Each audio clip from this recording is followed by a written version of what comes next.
You're learning with 9 to 5 English. Business English for the workplace.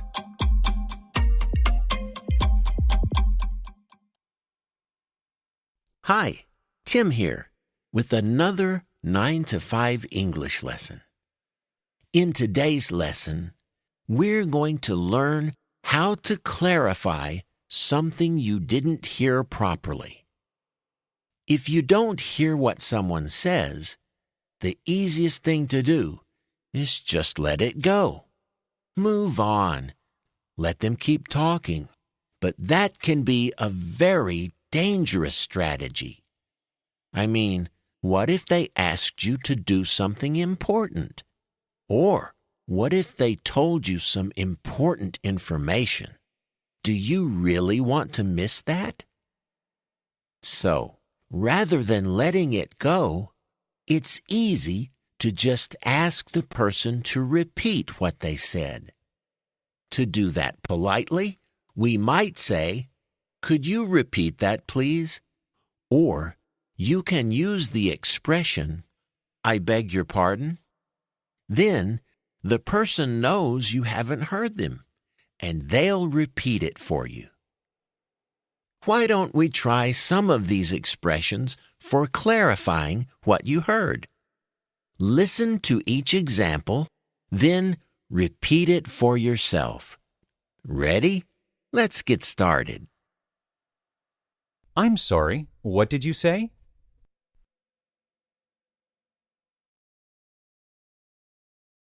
Could you repeat that, please?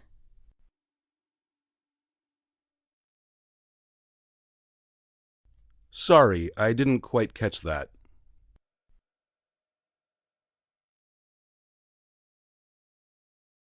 I beg your pardon?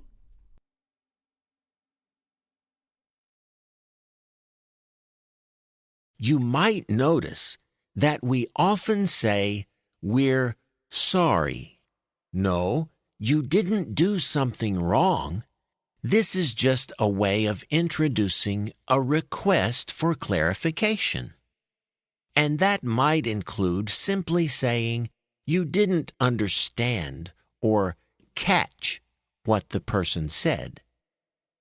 Of course, in regular conversation, we don't always have to use these longer, polite expressions. I mean, if you're talking with a close colleague or friend, you might use shorter expressions, such as, "Excuse me? What's that?" or "Come again?" Let's give these more informal expressions a try. Remember to repeat the examples after you hear them. What's that?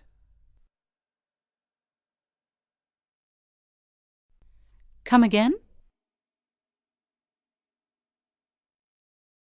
I'm sorry. Excuse me?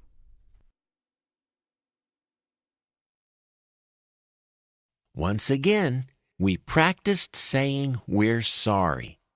But this time, we said we're sorry, but made it sound like a question. If you didn't hear someone and you just say, "I'm sorry," they won't think you're asking for repetition. They'll think you did something wrong.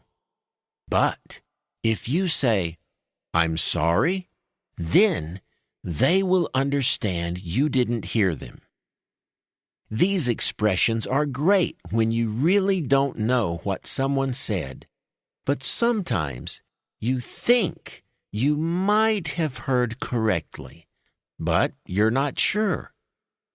In this case, you want to confirm what you heard. In other words, you say what you think you heard and ask the person if it's right. For example, I might ask, "You said you can help me tomorrow, right?"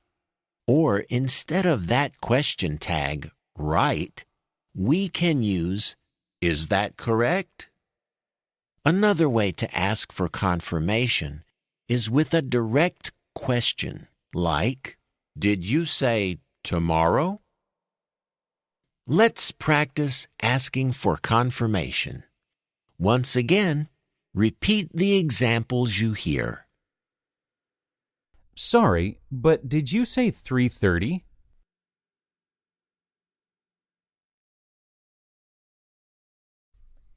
You said 12 people, right?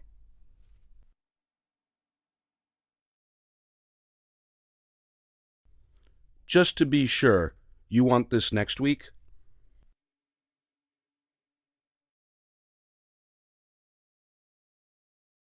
Okay, $30 a meter. Is that correct?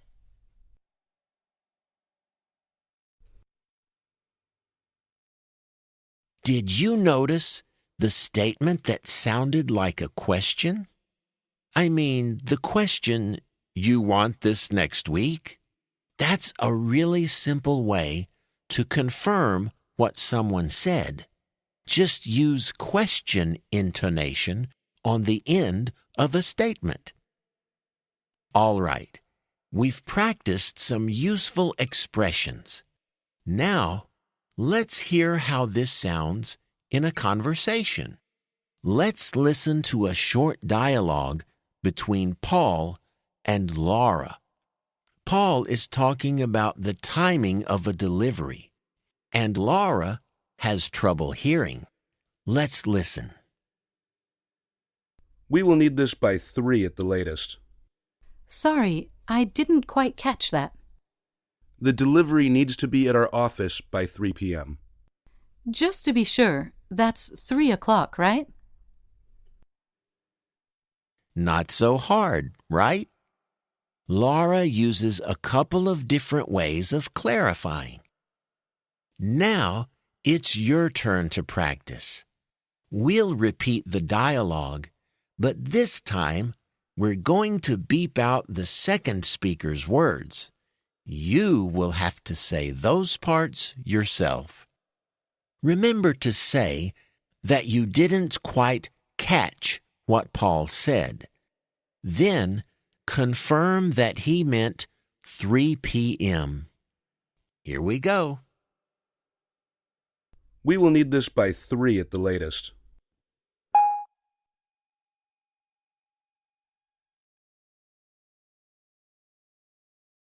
The delivery needs to be at our office by 3 p.m.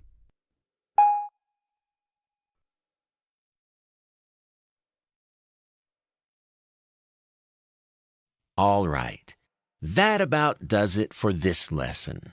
We've learned some great ways to clarify what you've heard. Tune in next time when we'll learn how to clarify when you've heard someone but you don't understand what they've said. Until then, so long and happy learning.